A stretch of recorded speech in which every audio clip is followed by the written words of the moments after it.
आपल्या या टीचभर परिषद लक्ष्मणाला मारण्याची शक्ती नाही. माझा बंधू माझा लक्ष्मण मेला नाही तर तो आपल्या सारख्या कर्तव्य परामुक्तीपासून जगतावरील ताप ईश शक्तीपासून खेचून आणण्यासाठी गेला. भार्गव रामा, अरे भार्गव रामा, अजून तरी शुद्धीवर ये. रामा, माझा अपमान तू केला आहेस तेव्हा मला तुझ्याकडून जबाब हवा. मानाची अपेक्षा असेल तर क्षमा माग. मी तुझ्यावर दया करण्यास तयार आहे. पण मी म्हणते आता झालं ते झालं. आता तरी हट्ट बाजूला ठेवून ब्राह्मण श्रेष्ठांनी दयावंत होऊन देऊ केलेल्या दयेचा तुम्ही फायदा घ्या. एकदा क्षमा मागाने हा अनर्थ टाळा.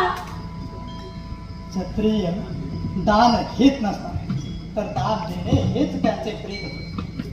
तेव्हा देण्यासाठी याचना मी कशाला मागू? पण श्रेष्ठांकरिता जर लहान आणि माघार घेतली ना तर ते भूषणच ठरेल. म्हणून म्हणते फक्त एकदा त्यांना नमस्कार करा आणि त्यांची क्षमा मागा. क्षत्रिय वीर ब्राह्मणांच्या चरणी लीनच असतात तसाच मीही आहे.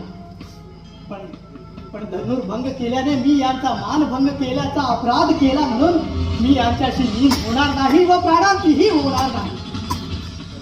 मग हातात शस्त्र घे आणि तुझं रक्षण कर. नाही तर एक गाव दोन तुकडे. काय एक घाव दोन तुकडे?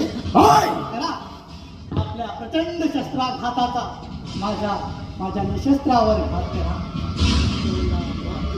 रामा, आता ही पोकळ वर्गण बंद कर. ब्राह्मणत्व शत्रूपासून रक्षण करण्याकरिता घे आता तुझ्या क्षत्रियावर वार.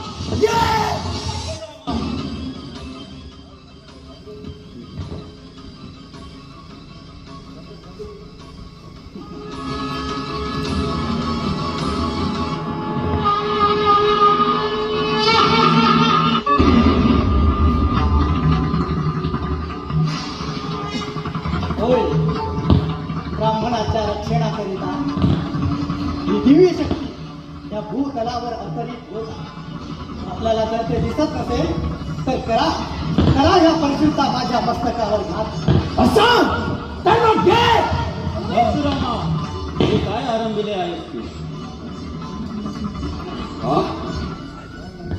कोणाचा शब्द